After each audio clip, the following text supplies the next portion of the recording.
कहानी शुरू होती है और हम सबसे पहले एक छोटे से बच्चे जून से मिल पाते हैं। जून जो कि इस वक्त एक ड्राइंग कर रहा है। दरअसल जून को कार्टूनी ड्राइंग बनाने का बहुत ज्यादा शौक है और जब भी वो फ्री होता है हमेशा ही वो ड्राइंग किया करता है। जून के पेरेंट्स की डेथ हो चुकी है और इस वक्त वो बिल्कुल अकेला है। वो किसी पर्सन के अंडर में रहकर अपने आगे की पढ़ाई को पूरा कर रहा है। जून जो कि एक बहुत बहादुर बच्चा है और ये बात वहाँ आसपास रहने वाले सभी लोगों को पता है क्योंकि वो अपने सामने कुछ भी गलत होता नहीं देख सकता। दरअसल जून एक छोटा बच्चा था, इसलिए उसके बहादुरी के किस्से दूर दूर तक फैले हुए थे और जैसे ये बात सियोंग नाम के एक आदमी को पता चलती है वो तो ऐसे ही बहादुर बच्चों की तलाश कर रहा था। अब वो जून से मिलने आता है। आपको बता दो सियोंग कोरिया की टॉप सीक्रेट आर्मी एजेंसी का एक मेंबर है। वो सीक्रेटली ही लोगों को उठाता है और अपने मिशन में शामिल कर लेता है और अब वो यही काम जून के साथ करने वाला है। फाइनली जून और सियोंग आमने सामने थे। सियोंग बहुत ही प्यार से जून को बताने की कोशिश करता है कि वो उसे अपने साथ ले जाने के लिए आया है क्योंकि वो उसे बहादुर आर्मी मैन बनाना चाहता है, लेकिन जून इस बात से साफ इनकार कर देता है। वो कहता है मेरा इंटरेस्ट किसी और में है और मैं अपना पैशन फॉलो करना चाहता हूँ। तभी सियोंग उससे कहता है कि तुम्हें देश की सेवा करनी चाहिए और ये सबसे बड़ा धर्म है, तुम्हारे पैशन से भी बड़ा। वो उसे काफी इंसिस्ट करने की कोशिश करता है, लेकिन अल्टीमेट जॉन अपने इरादों का पक्का था। वो उससे कहता है कि मैं आपके साथ नहीं जाऊंगा और उस बच्चे की जिद को देखकर सियोंग नाराज हो जाता है। अब उसके पास कोई और रास्ता नहीं था, इसलिए वो जबरदस्ती जून को पकड़कर अपने साथ ले आता है और ये सारा काम इतनी सीक्रेटली हुआ था कि किसी को भी इसके बारे में खबर तक नहीं थी। दरअसल ये शील्ड कंपनी सीक्रेटली मिशंस को हैंडल करती थी और अब बचपन से ही जून की ट्रेनिंग शुरू हो जाती है। अब यहाँ से हमें कुछ साल बाद का सीन दिखाया जाता है जहाँ पर जून इस वक्त बड़ा हो चुका है और वो पूरी तरह से एक आर्मी मैन बन चुका है। अब जून को अपना सबसे पहला मिशन मिलता है जहाँ पर उसे एक बड़े गैंगस्टर के भाई को पकड़ना था और इसकी जिम्मेदारी जून ने अकेले ही अपने कंधों पर उठा ली। और फिर क्या था, बहुत ही स्मार्टली जून ने उस गैंगस्टर को पकड़ लिया और देखते ही देखते गैंगस्टर की पूरी टीम को धराशायी कर दिया। दरअसल जून इस काम के लिए अकेला ही काफी था। अब वो उस गैंगस्टर को सबके सामने लाकर खड़ा कर देता है। ये देखकर उसकी पूरी टीम बहुत खुश हो जाती है और सभी जून के पहले मिशन के इतने सक्सेसफुल होने से बहुत खुश थे। शील्ड कंपनी के सभी लोग जून को कांग्रेचुलेट करते हैं और सियोंग भी उसे इस बात की बधाई देता है। वो उसे ये भी याद दिलाता है कि शायद मैंने तुम्हारे साथ बिल्कुल सही किया क्योंकि तुम इसी के लिए बने हो। तुम्हारा आर्मी में होना बहुत ज्यादा जरूरी था। और इसके बाद यहाँ पर हम एक और यंग बॉय को देखते हैं। दरअसल इस बच्चे का नाम चियोल है। दरअसल चियोन भी आर्मी में आना चाहता था क्योंकि वो जून से बहुत ज्यादा इंस्पायर्ड था और वो सियोंग को बताता है कि वो जून के अंडर में ही रहकर ट्रेनिंग करना चाहता है। सियोंग यहाँ पर उसे जून से मिलवाने के लिए लाया है। चियोल जून को अपने सामने देखकर बहुत खुश हो जाता है। कहीं न कहीं वो उसका फैन था। सियोंग जून को चियोल से मिलवाता है। वो उससे कहता है कि ये लड़का तुम्हारे ही अंडर ट्रेनिंग करेगा। जून भी इस बात के लिए हामी भर देता है और अब उसे मिलता है अपना दूसरा मिशन जहाँ पर जून को ये बताया जाता है कि उसे जैक्सन नाम के आदमी को पकड़ना है और किसी भी हाल में ये काम उसे आज ही रात को करना होगा क्योंकि आज के बाद जैक्सन हमेशा के लिए इस शहर से कहीं दूर चला जाएगा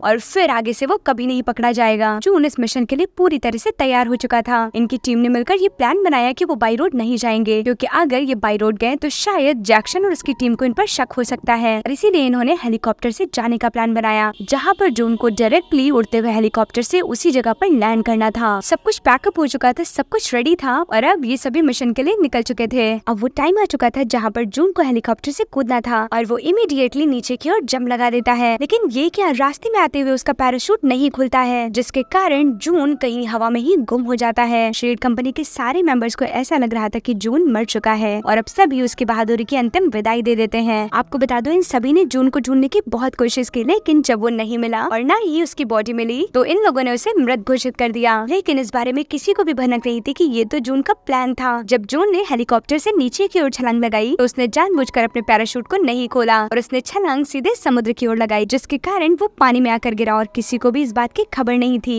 दरअसल जून यहाँ पर रहकर बिल्कुल खुश नहीं था क्योंकि उसे बचपन में यहाँ जबरदस्ती लाया गया था, इसलिए वो किसी भी हाल में यहाँ से निकलना चाहता था और इससे अच्छा रास्ता उसके पास नहीं था। अब जून अपनी पहचान छुपाते हुए दूसरे शहर में आ जाता है और वहाँ पर अपनी एक नई पहचान बनाता है। यहाँ पर हमें कुछ सालों के बाद का सीन दिखाया जाता है जहाँ पर हमें पता चलता है कि जून ने शादी कर ली और अब उसकी एक बेटी भी है, लेकिन काम न होने की वजह से कहीं न कहीं उसकी पर्सनल लाइफ अच्छी नहीं चल रही थी। उसकी वाइफ पहले जो कि उससे बहुत प्यार करती थी वो अब उसके साथ रहने से कतराने लगी थी क्योंकि जून ने हमेशा अपने पैशन को प्रायोरिटी दी थी, लेकिन वो अपने पैशन में हमेशा अनसक्सेसफुल रहा और इसमें उसके परिवार ने उसका कभी साथ नहीं दिया जिसके कारण से वो काफी ज्यादा दुखी भी रहने लगा था। उसे लग रहा था कि शायद उसकी जिंदगी में यही कुछ लिखा है। उसने अपनी नाकामयाबी को अपनी किस्मत मान ली थी, लेकिन फिर भी जून के पास कोई और ऑप्शन नहीं था, इसलिए उसने बहुत हिम्मत जुटाकर अपने पैशन को एक बार फिर से आगे बढ़ाने की कोशिश की। वो हर दिन कार्टून बनाकर अपनी स्टोरी को पोस्ट करता, लेकिन जब वो कमेंट्स को पढ़ता था तो वो हैरान रह जाता था क्योंकि उस पे बहुत गंदे कमेंट्स आते थे और उसे बहुत सारी गालियाँ पड़ती थी, जिससे उसका मेंटल स्टेट हिलता जा रहा था। एक दिन जून अपनी बेटी के लिए ब्रेकफास्ट बनाता है और वो उससे कहता है, मैं जल्द ही तुम्हारे सारे सपने पूरे कर दूंगा, बस मेरी स्टोरी चलने की देर है। दरअसल जून की बेटी एक रैपर बनना चाहती थी। एक दिन जून अपनी बेटी सोयोल के साथ पार्क में झूला झूल रहा था। तभी उसकी बेटी जून से बताती है कि मैंने आपकी स्टोरी अपनी फ्रेंड्स को सुनाई थी। जून उसका रिएक्शन जानने के लिए बहुत ज्यादा एक्साइटेड हो जाता है, लेकिन तभी वो अपने पिता को बताती है कि आपकी स्टोरी मेरी फ्रेंड्स को बिल्कुल पसंद नहीं आई। इवन वो अपने पिता को ये भी सजेस्ट करती है कि शायद आपको जरूरत है तो अपनी रियल लाइफ पर स्टोरी बनाने की, क्योंकि दुनिया भी सच्चाई से इंस्पायर होती है, ना कि झूठी कहानियों से। वो उसे बताती है कि कहीं ना कहीं रैपर्स भी अपनी रियल लाइफ पे बेस्ड गाने सुनाते हैं और यही रीजन है कि वो गाने सुपर डुपर हिट हो जाते हैं। और मुझे लगता है कि आपकी भी कहानी को एक रियलिटी की जरूरत है। जून अपनी बेटी की ये बातें सुनकर काफी हैरान था। वो दिमाग में ये सोचने लगता है कि आखिर उसने ये सब क्यों नहीं सोचा। अपनी बेटी के बाहर से जाते ही उसके दिमाग में बहुत सारी कहानियां चलने लगती हैं। उसे सच में ऐसा लग रहा था कि उसे जरूरत है अपने तरीका बदलने की। जून ये सब कुछ सोच ही रहा था कि तभी उसके फोन पर एक कॉल आता है और वो था उसके एडिटर का। वो उसे बताता है कि जो कहानी तुमने बनाई है वो शायद ज्यादा चल नहीं पाएगी, इसलिए तुम्हें उसे बहुत ही शॉर्टकट में खत्म करना होगा। लेकिन जून ने तो इस पर काफी लंबी कहानी लिखी थी और अब वो उसे शॉर्ट कैसे करे, ये सुनकर वो काफी दुखी हो जाता है। कहीं ना कहीं जून को चारों तरफ से डिसअपॉइंटमेंट मिल रही थी, इसलिए वो बहुत दुखी होकर अपने घर आ जाता है और फिर एक पॉडकास्ट देखने लगता है। दरअसल ये पॉडकास्ट किसी सक्सेसफुल पर्सन का था और वो भी एक सक्सेसफुल इंसान बनना चाहता था, इसलिए उसके दिमाग में उन लोगों की बातें गूंजने लगती है जो कि उसके कमेंट सेक्शन में बहुत ही बुरे बुरे कमेंट किया करते थे। वो काफी ज्यादा परेशान होने लगता है और उस रात तो वो काफी ड्रिंक भी कर लेता है। वो इतना ज्यादा सैड था, वो उसी रात पेन और कॉपी उठाता है और अपनी जिंदगी में बीते हर एक लम्हों को, हर एक कठिनाइयों को उन पन्नों में उतार देता है। उसने अपने बचपन से लेकर अब तक की पूरी कहानी लिख डाली थी कि उसकी जिंदगी में कब क्या और कैसे हुआ और आखिर वो इस वक्त किन हालातों का सामना कर रहा है। लेकिन वो कहानी के एंड तक नहीं पहुंच पाया था और उससे पहले ही उसको नींद आ जाती है। और जैसे ही मॉर्निंग में जून की आंख खुलती है, उठने के बाद जून अपने चारों तरफ थोड़ा बदलाव महसूस करता है। आज तो उसकी वाइफ ने भी उसके लिए बहुत अच्छा खाना बनाया था और उसका बिहेवियर भी कुछ बदला बदला नजर आ रहा था। वैसे तो जून ये डाइजेस्ट नहीं कर पा रहा था, इसलिए तुरंत ही उसने वाइफ से पूछ लिया कि आखिर इसके पीछे का माजरा क्या है। वो उसे बताती है कि कल रात जो स्टोरी तुमने लिखी मैंने उसे पोस्ट कर दी थी। वो इमीडिएटली जून को सोशल मीडिया खोलकर दिखाती है और बताती है कि तुम तो पूरी तरह से वायरल हो चुके हो, तुम्हारी कहानी लोगों को बहुत पसंद आ रही है। लेकिन जून इस बात से बिल्कुल खुश नहीं था, उल्टा वो अपनी वाइफ के ऊपर गुस्सा करने लगता है। वो उससे कहता है कि तुम्हें ऐसा बिल्कुल नहीं करना चाहिए। दरअसल जून ने अपनी कहानी पर सीक्रेट शील्ड कंपनी का भी जिक्र किया था और उसे पता था कि अगर इस कंपनी का नाम सामने आया और ये बात वहाँ तक पहुँची तो इसका अंजाम बहुत ज्यादा बुरा होने वाला है। वो फटाफट से इस पोस्ट को डिलीट करवाना चाहता है, इसीलिए वो इसके निष्कर्ष के लिए सबसे पहले एडिटर के पास पहुँचता है। वहाँ पहुँचते ही वो एडिटर को समझाने की कोशिश करता है कि वो इस स्टोरी को डिलीट कर दे, लेकिन एडिटर बताता है कि हमारी कंपनी ऐसा बिल्कुल नहीं करना चाहती, क्योंकि बहुत ही अरसे के बाद उसे एक सक्सेसफुल स्टोरी मिली है। वो तो उससे ये भी कहता है कि तुमने हमें काफी फ्लॉप स्टोरी दी है और अब एक हिट स्टोरी तो हम लोग भी डिजर्व करते हैं ना। इतना कहकर एडिटर जून को शाबाशी देता है और वहाँ से चला जाता है। अब जून अपनी बेटी को स्कूल लेने जाता है। वो देखता है उसकी बेटी अपने फ्रेंड के साथ बाहर आ रही है। उसकी फ्रेंड जल्द ही अपने फादर के साथ एक महंगी कार में बैठकर वहाँ से निकल जाती है। जून ये देखकर काफी दुखी हो जाता है, क्योंकि बाहर बहुत बारिश हो रही थी और इस वक्त उसकी बेटी को भी एक कार की जरूरत थी। वो बहुत दुखी था कि वो अपने परिवार के लिए आज तक कुछ नहीं कर पाया। उस दिन वो बहुत इमोशनल हो रहा था, इसलिए वो अपनी बेटी के कमरे में आया और फिर उसे अपनी बेटी की डायरी हाथ में लगी। डायरी में उसकी बेटी ने काफी रैप लिखे थे, लेकिन एक रैप उसने अपने घर की कंडीशन के बारे में लिखा था कि आखिर वो लोग कितने गरीब हैं और वो अपना कैसे पालन पोषण करते हैं। अपनी बेटी के लिखे हुए इतने इमोशनल रैप को पढ़कर वो बहुत ज्यादा दुखी हो जाता है। जून उसी वक्त ये ठान लेता है कि अब वो अपनी स्टोरी को डिलीट नहीं करेगा, चाहे बात उसके जान पर क्यों ना आ जाए। अब वो किसी भी हाल में उस स्टोरी को अपने परिवार के लिए पोस्ट करना चाहता है और आगे भी और कहानियां लिखना चाहता है। वो अपने दिमाग में ये सोच लेता है कि चाहे मुझे कुछ भी हो जाए, लेकिन मैं अब अपने परिवार को और गरीब नहीं देख सकता। अब वो कड़ी मेहनत और लगन से आगे की कहानी को लिखना शुरू कर देता है और फिर जल्दी उसे पोस्ट भी कर देता है। धीरे धीरे उसकी कहानी लोगों में वायरल हो जाती है और अब तो उसकी कहानी पर बहुत अच्छे कमेंट्स आ रहे थे और लोग उसे बहुत पसंद कर रहे थे। लेकिन जून के बैक ऑफ द माइंड में ये भी चल रहा था कि जैसे ये बात शील्ड एजेंसी को पता चलेगी, जल्दी वो हमारे खिलाफ कोई न कोई एक्शन लेगी। दरअसल ये कोरिया की टॉप सीक्रेट एजेंसीज में से एक थी और बिल्कुल ऐसा ही होता है। जैसे ये बात सियोंग को पता चलती है, वो तुरंत ही एक मीटिंग बिठाता है और जून के जिंदा होने की खबर पूरी टीम मेंबर के साथ शेयर करता है और उसकी वही स्टोरी शेयर करता है। सभी इस बात को सुनकर काफी हैरान थे। अब वो सभी ये डिसाइड करते हैं कि जून को सबक सिखाना पड़ेगा, उसके खिलाफ हमें एक्शन लेना है। अब यहाँ पर ये सभी डिसीजन लेते हैं कि जून को पकड़ने के लिए चियोल बेस्ट ऑप्शन है। दरअसल चियोल को जून के बारे में सब कुछ पता है, क्योंकि चियोल ने जून के अंडर में ही रहकर ट्रेनिंग की थी। इस कंपनी के सभी लोगों को ऐसा लगता है कि जून ही वो इंसान है जिसने हमारे खिलाफ जाकर गैंगस्टर्स की टीम से हाथ मिला लिया है, क्योंकि कुछ महीनों से इस कंपनी के बहादुर आर्मी मेंबर्स एक एक कर मारे जा रहे थे। और जैसे इन सभी को जून के बारे में पता चलता है, इनका शक यकीन में बदल चुका था। ये सभी ये मान बैठते हैं कि हो न हो इन सभी के पीछे जून का हाथ है। अब चियोल अपनी टीम मेंबर के साथ जून को पकड़ने के लिए निकल जाता है। सबसे पहले वो उसी की कंपनी के एडिटर के पास पहुंचता है और जून के बारे में सारी इन्फॉर्मेशन को कलेक्ट कर लेता है, जहां पर उसे ये पता चलता है कि जून अपने पालन पोषण करने के लिए एक कंस्ट्रक्शन साइट पर काम किया करता है। अब चियोल बिना देर के हुए अपनी पूरी टीम के साथ पहुंच जाता है कंस्ट्रक्शन साइट पे, जहां पर जूल की नजर जैसे ही चियोल पर पड़ती है, वो समझ जाता है कि अब उसकी खैर नहीं। वो फटाफट से वहाँ से भागने की कोशिश करता है। उसे कहीं रास्ता नजर नहीं आ रहा था, इसलिए वो तुरंत ही एक बाथरूम में घुस जाता है। उसके पीछे पीछे चियोल और उसकी टीम भी वहाँ जाती है। चूँकि जून बहुत ब्रेव था, इसलिए वो एक एक कर उन सबकी धुलाई कर देता है। जून सबकी धुलाई करके फटाफट एक फोन बूथ पर पहुंचता है और वहाँ से अपनी वाइफ को कॉल करता है। वो उससे कहता है जल्दी सारी पैकिंग कर लो, क्योंकि हम सभी ये शहर छोड़कर जाने वाले हैं। लेकिन तब तक बहुत देर हो चुकी थी। जून जब अपने घर पहुँचता है तो वो देखता है कि उसके घर में काफी स्मोकिंग बॉम्ब्स फेंके गए हैं और अब उसके सामने एक सोल्जर आकर खड़ा हो जाता है। वो कोई और नहीं बल्कि चियोल था। इससे पहले कि जून और चियोल की आपस में कुछ कॉन्वर्सेशन हो पाती, सियोंग वहाँ पर आकर जून को इलेक्ट्रिक शॉक दे देता है और वो वहीं बेहोश हो जाता है।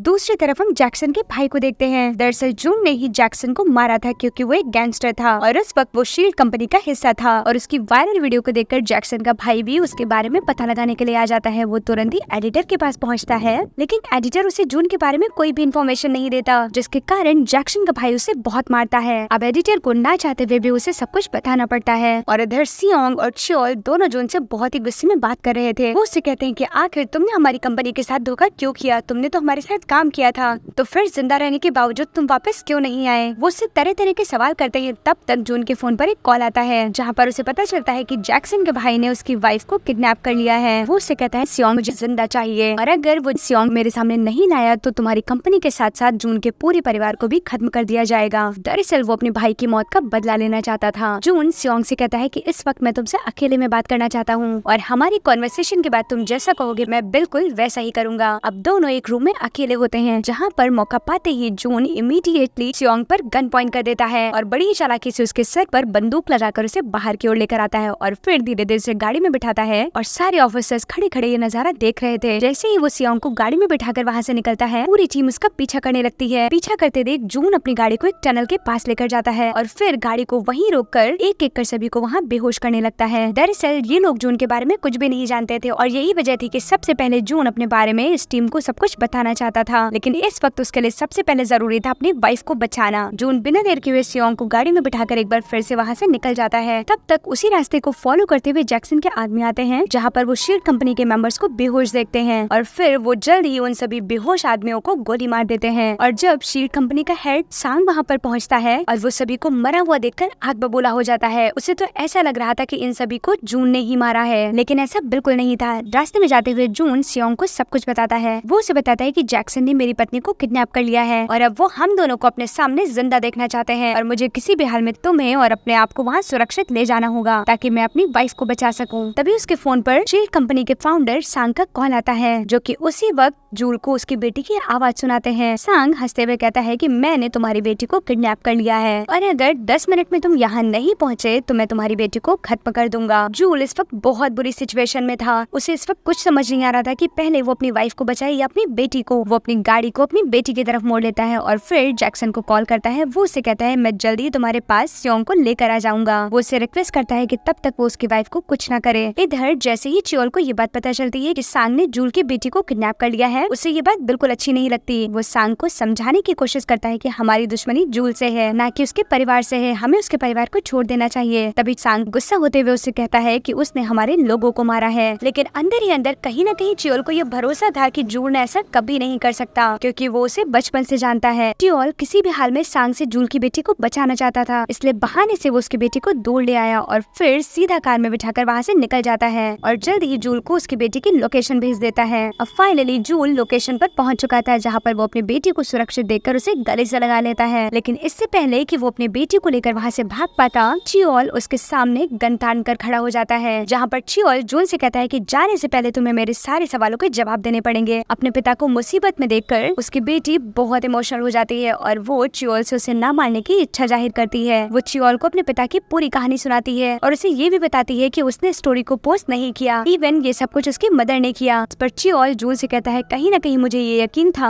कि तुम ऐसा कभी नहीं कर सकते। और पूरी असलियत जानने के बाद चियोल भी जून का साथ देने का वादा करता है, लेकिन इस वक्त वो अपनी टीम को क्या जवाब देता, इसलिए उसने खुद को ही घायल कर लिया और फिर सांग के सामने पहुंचकर नाटक करने की कोशिश करता है कि जोल उसे मारकर यहाँ से भाग निकला। इधर जून अपनी बेटी और सियोंग को लेकर जैक्सन के पास पहुंच चुका था। वो अपनी बेटी से गाड़ी में रहने के लिए कहता है। उसकी बेटी गाड़ी में ही बैठकर चियोल को कॉल करती है और चियोल से मदद मांगने की कोशिश करती है कि उसके पिता खतरे में हैं। उसे वीडियो कॉल पर बात करते देख सांग को जूल की लोकेशन के बारे में पता चल जाता है और वो अपनी पूरी टीम के साथ वहाँ के लिए निकल चुका था। इधर जैक्सन सियोंग को एक चेयर से बांध देता है और फिर जूल से कहता है कि वो उसे टॉर्चर करे। जैक्सन सियोंग और जूल को याद दिलाता है कि तुम लोगों ने मेरे भाई को ऐसे ही टॉर्चर किया था। इस पर जूल कहता है कि वो एक गलत आदमी था, लेकिन जैक्सन उसकी कोई भी बात नहीं सुनता और अब ना चाहते हुए भी जून को ऐसा करना पड़ता है क्योंकि इस वक्त वो जैक्सन की कैद में था। इधर ये सब कुछ चल ही रहा था कि तब तक सांग अपनी टीम के साथ यहाँ पहुँच चुका था और वो जून को देखते ही उस पर गोली चला देता है, लेकिन बीच में चियोल आ जाता है और गोली चियोल को लग जाती है और देखते ही देखते चियोल की मौत हो जाती है। तभी सांग क्या नोटिस करता है कि जैक्सन के लोग छुपकर उसकी टीम पर फायरिंग कर रहे हैं कि तभी उनके सामने जैक्सन आ जाता है। उस सांग को हंसते हुए पूरी सच्चाई बताता है। वो उससे कहता है कि मैं ही वो इंसान था जो एक एक कर तुम्हारी सारी टीम मेंबर को मार रहा था और ये सारा प्लान मैंने ही बनाया था। और अब सांग जून को संदेह भरी निगाहों से देखने लगता है क्योंकि अब तक तो उसे पता ही नहीं था कि ये सब कुछ जैक्सन कर रहा है। इवन वो तो जून को ही दोषी समझ रहा था। वो जून से कहता है मैंने तुम्हें गलत समझा, मुझे तो ऐसा लग रहा था कि शायद तुमने पैसों के लिए हमारी कंपनी का नाम रिवील कर दिया और तुम ही वो इंसान थे जो एक एक कर हमारे लोग को मार रहे हो, लेकिन मैं गलत था। तभी जैक्सन की टीम के लोगों ने जून पर फायरिंग कर दी जिसके कारण वो वहीं गिर जाता है और इधर सांग भी पूरी तरह से असहाय महसूस कर रहा था। वो सोच रहा था कि अब वो जैक्सन के चंगुल में फंस चुका है, लेकिन तब तक जून उठ खड़ा हो जाता है क्योंकि उसे तो गोलियां लगी ही नहीं क्योंकि उसने तो बुलेट प्रूफ जैकेट पहनी हुई थी। उसे जिंदा देखकर उसकी वाइफ और उसकी बेटी बहुत खुश हो जाते हैं और अब सांग को भी उसे देखकर खुशी महसूस हो रही थी। सबसे पहले वो अपनी वाइफ और अपनी बेटी को सुरक्षित जगह पर जाने के लिए कहता है और फिर सांग को बचाते हुए जैक्सन की टीम के एक एक लोगों को मारना शुरू करता है और धीरे धीरे वो अकेला ही सबको खत्म कर देता है। और अब वो जैक्सन को लेकर सीधा ऊपर की बिल्डिंग पर आ जाता है जहां वो उससे ऊपर की बिल्डिंग से नीचे फेंक देता है। यहीं पर गैंगस्टर की टीम का खात्मा हो जाता है। तो फाइनली जून ने अपनी आर्मी टीम को गैंगस्टर के चंगुल से बचा लिया था। और अब यहाँ से सीन शिफ्ट होता है कुछ दिनों बाद का, जहाँ पर हम देख पाते हैं कि जून इस वक्त अपनी फैमिली के साथ बहुत खुश है और वो अपनी आगे की कार्टून स्टोरी पर वर्क कर रहा है और आज उससे कोई मिलने आने वाला है जिसकी वजह से वो बहुत एक्साइटेड है। और ये कोई और नहीं बल्कि चियोल था। जी हाँ, चियोल जो कि अभी भी जिंदा था। आज वो जून से मिलने के लिए आया है। दरअसल उस दिन फाइटिंग के दौरान सबको खत्म करने के बाद जब जून चियोल के पास जाता है तो उस वक्त चियोल की सांसें चल रही थी और वो इमीडिएटली उसे हॉस्पिटल में एडमिट करवाता है और डॉक्टर्स उसकी जान बचा लेते हैं। गोली लगने की वजह से चियोल ने अपना एक हाथ तो गवा दिया था, लेकिन अब भी वो वही बहादुर चियोल था। और यहीं पर दोनों खुशी से कॉन्वर्सेशन करते हैं और इसी के साथ ये मूवी यहीं पर एंड हो जाती है। तो फ्रेंड्स, आपको इंस्पायर कर देने वाली ये मूवी कैसी लगी हमें ये कमेंट सेक्शन में जरूर बताएं। हमारे चैनल को लाइक करें, शेयर करें और सब्सक्राइब करना तो बिल्कुल ना भूलें। Thank you for watching the video.